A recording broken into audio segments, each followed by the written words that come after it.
Tchaikovsky once said, "If you want to know anything about my inner life, just listen to my music."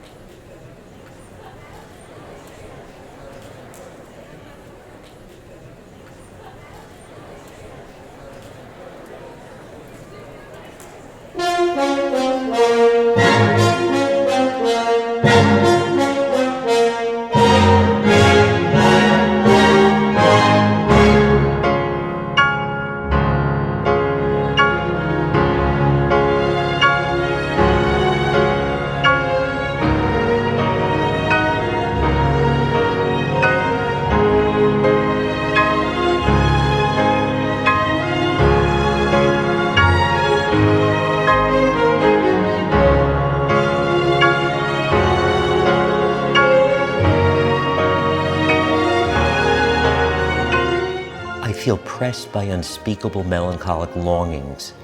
I am already weary of life. Death is really the only blessing. I plead for it with the whole strength of my soul.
Tchaikovsky was an introverted, vulnerable youngster, acutely sensitive to criticism and prone to burst into tears.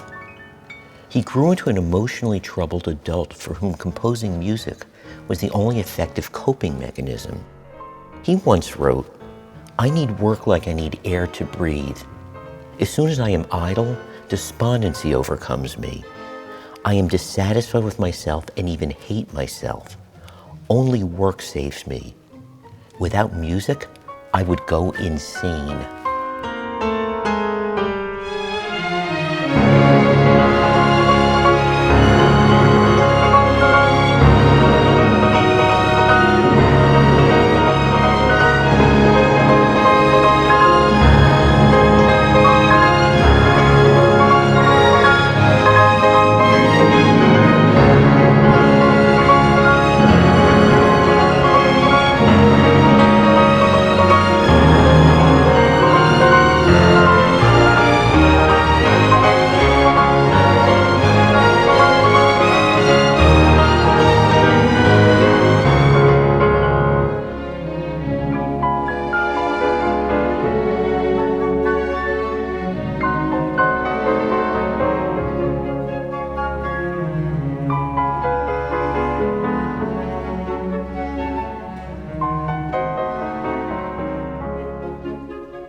There's a long-standing tradition associating creative genius with madness or mental illness. We trace this back at least as far as ancient Greece. Aristotle insisted that all great artists and poets are melancholic. And Socrates wrote that no creativity is even possible unless an individual is out of his senses. Now, this ancient belief has been largely confirmed in modern times. A fair amount of research is accumulated that supports the notion that the incidence of psychiatric illness, particularly the mood disorders, it's greater in populations of writers, poets, artists, musicians than in the general population. I'm going to do a program this evening on the mind and music of the 19th century Russian composer Peter Ilyich Tchaikovsky. And even if you allow for the special challenge of establishing accurate retrospective psychiatric diagnoses on historical figures, I think Tchaikovsky merits serious consideration for a mood disorders diagnosis because of the frequent, actually near constant, reference to depression in his correspondence. This is from a letter to his sister. I am suffering from a disease of the spirit, which is resulting in an incredible depression and a hatred of the human race. This is from a letter to fellow composer Alexander Glazunov. I am experiencing an insane sorrow and am feeling completely hopeless. This is from his diary. A man tormented by feelings such as mine can simply not live without alcohol poison. I am drunk every evening and cannot live otherwise. I feel especially bad in the mornings, when I feel only dejection, sadness, and aversion to every kind of activity. There is just a boundless feeling of loneliness and depression. Sexual conflict was a fundamental contributor to Tchaikovsky's underlying depression. Homosexual acts were criminal in 19th century Russia, punishable by loss of all civil rights, banishment to Siberia. Tchaikovsky spent his entire adult life terrified of the legal and social implications of exposure of his sexual orientation.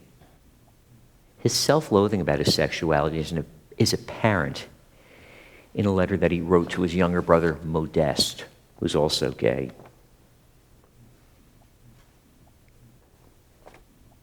Our inclinations are the greatest and most insurmountable impediments to our happiness, and we must fight against our natures with all our strength. I think of nothing but ridding myself of this pernicious passion.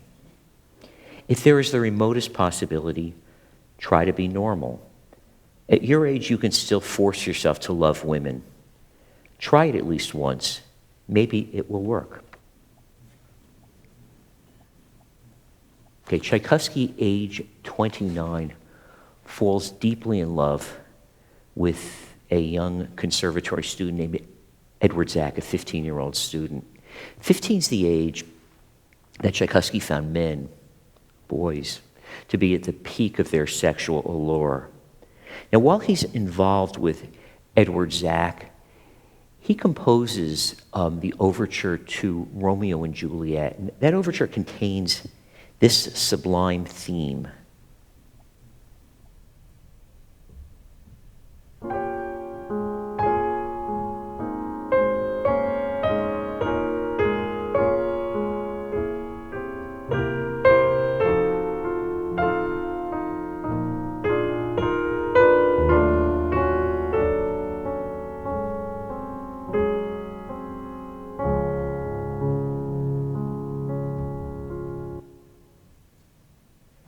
That 15-year-old boy is almost certainly the inspiration for the love theme from the overture to Romeo and Juliet. Edward Zach killed himself 4 years later. We know no details about his death, but it appears that his suicide heightened Tchaikovsky's self-loathing and increased his resolve to try to become, quote-unquote, normal. Now, Tchaikovsky dealt with the death of Edward Zach in the only way that he knew how. In 7 weeks of feverish activity, he composes what is arguably the most beloved piano concerto ever written. Tchaikovsky's not a pianist, not a concert-level pianist. He finishes the piece and he brings it to Russian virtuoso pianist Nikolai Rubinstein with the hopes that Rubinstein would give the piece his seal of approval and then offer to perform it. So Rubinstein listens to the piece from beginning to end, sits in silence for a few minutes, and then lets loose the stream of insults. He says the piece is vulgar, it's worthless, it's awkward, clumsy, unplayable, it's incomprehensible. He said basically it's a disgrace.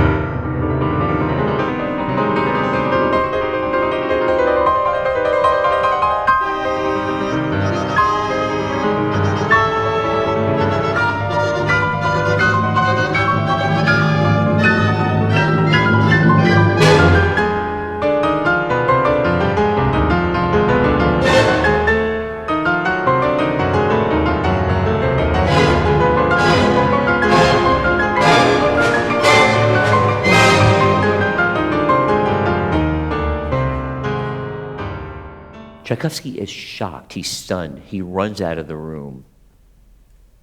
Rubinstein tracks him down, sees how upset he is, tries to console him. He says, I know I sounded a little harsh in there.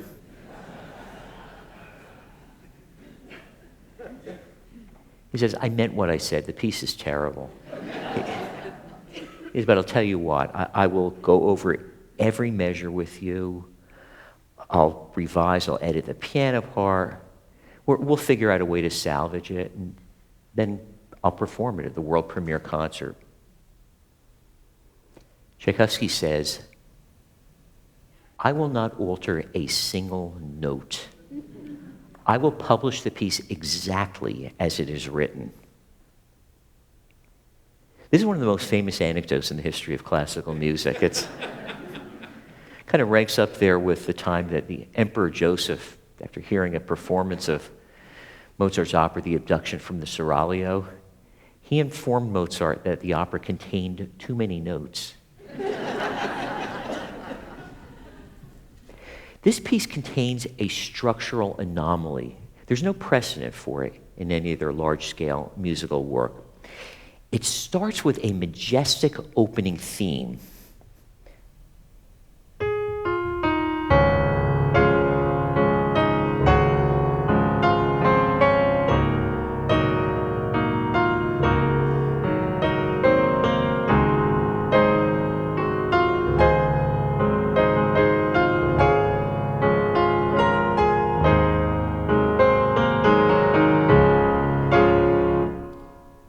So this theme dominates the opening several minutes of the piece, and then you keep waiting for it to return. The recapitulation of the first movement, the coda of the first movement, the second movement. How about the grand finale of the third movement? And it never comes back. This would be like a novelist killing off his protagonist in chapter 1. So why did Tchaikovsky do something so unusual? I think the explanation for this mystery lies in an understanding of his emotional state. At this point, his despair was so urgent that he sought to escape into idealized musical fantasy worlds. So much of classical music is based on motivic economy. Beethoven, for instance, writes 4 notes. And then he creates an entire symphonic universe out of just those 4 notes. Tchaikovsky's not interested in economy. He is interested in excess, in extravagant gestures. And what could be more extravagant than writing a glorious opening theme and then simply tossing it away? And it's as if he's saying, we don't need that theme. I'll just keep delivering better ones.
In 1877, Tchaikovsky's 37 years old. He's convinced that the only remedy for his despondency would be the presence of a loving woman who would cure him of his loneliness and provide cover for what he's now calling his moral ailment. He received a letter from a 29-year-old woman named Antonina Milyukova, ardent admirer, who said that she had been in love with him secretly since her days as a conservatory student. He agrees to meet her. He finds her unattractive and uninteresting. But he's overwhelmed by the force, by the depth of her passion for him. He tries to warn her. He says, "I'm depressed all the time." She says, "I'll cheer you up." He says, "You're probably not going to get much from me beyond a brother-sister type relationship." And she says that now that she knows about his flaws, she loves him even more. He has enormous misgivings, but he reluctantly agrees to marry her. Apparently, the atmosphere at the wedding was almost funereal.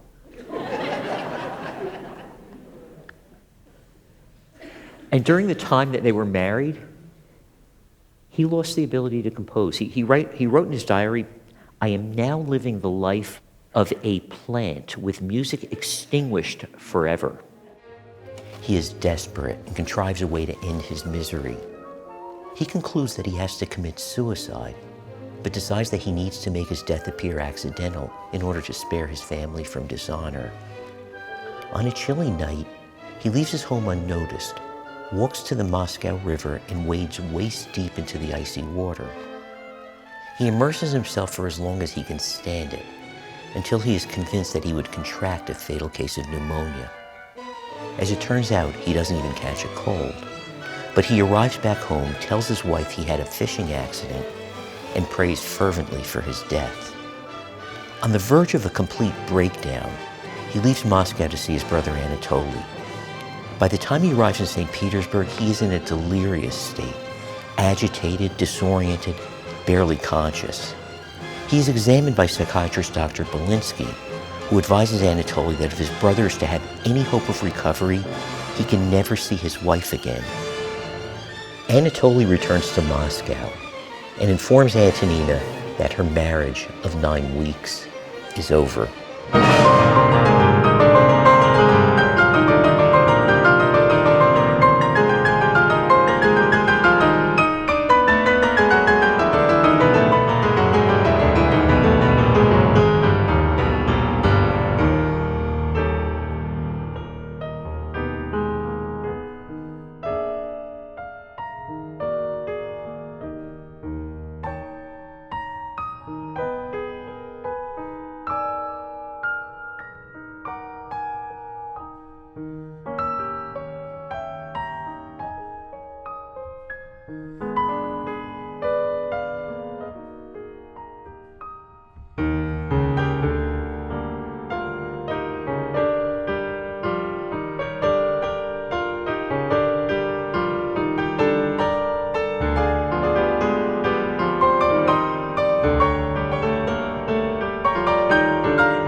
Tchaikovsky spent the rest of his life terrified of Antonina's power to expose details about his sexuality, and he paid her what felt to him like blackmail money in exchange for her silence. Now, much of this money was supplied by a woman named Nadezhda von Meck, 46-year-old, fabulously wealthy widow, mother of 11 children, who wrote earlier that year, she wrote Tchaikovsky a passionate fan letter, in which she really said to him that she said, "Listening to your music brings me to the brink of ecstatic states always."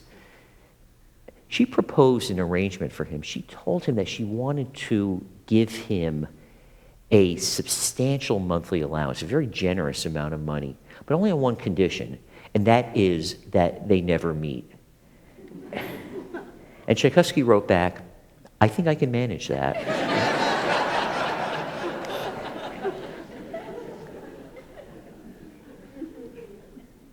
Took the money.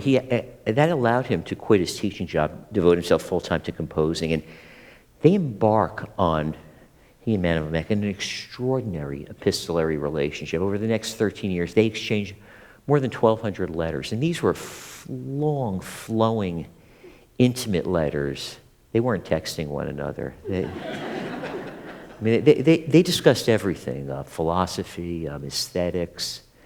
Why was it so important that they never meet? I think Madame von Meck, I think she knew that she was in love with the music and not the man.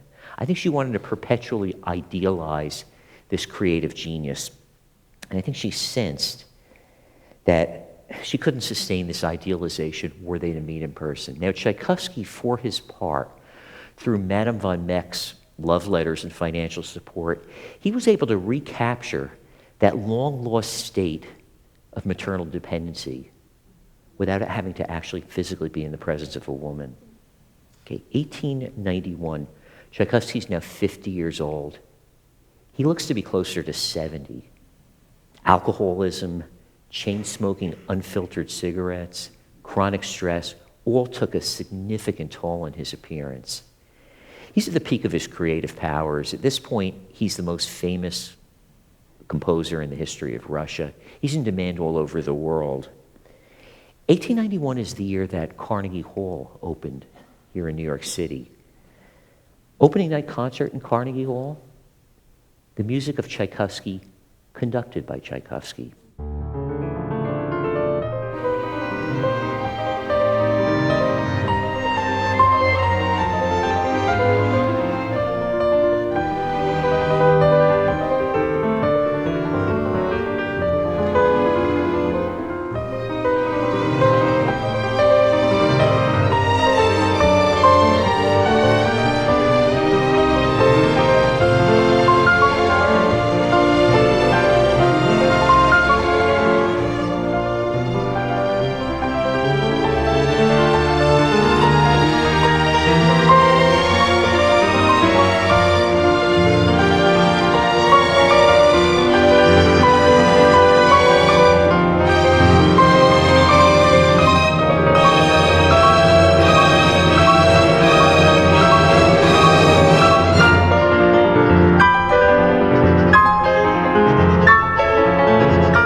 Conducting elicited an unusual psychological symptom.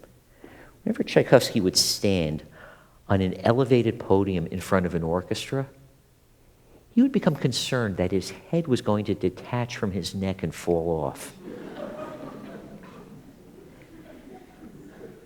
In order to forestall that catastrophe, he would plant his left hand under his chin. Then he'd pick up the baton and conduct using just his right hand.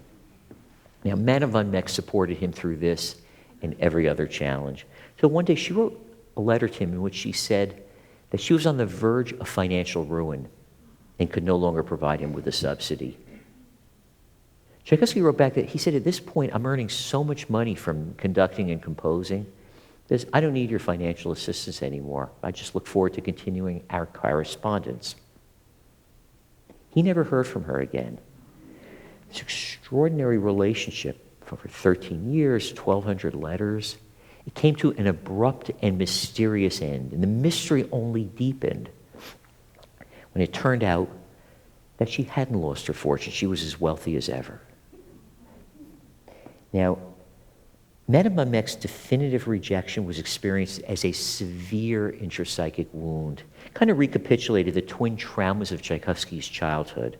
His mother abandoning him at the school when he was 10, and then her sudden death 4 years later. And he filled the void created by the disappearance of his closest confidant in the world by getting involved in an obsessive and agonizing passion for his teenage nephew, Bob Davidoff, who was the son of his sister, Sasha.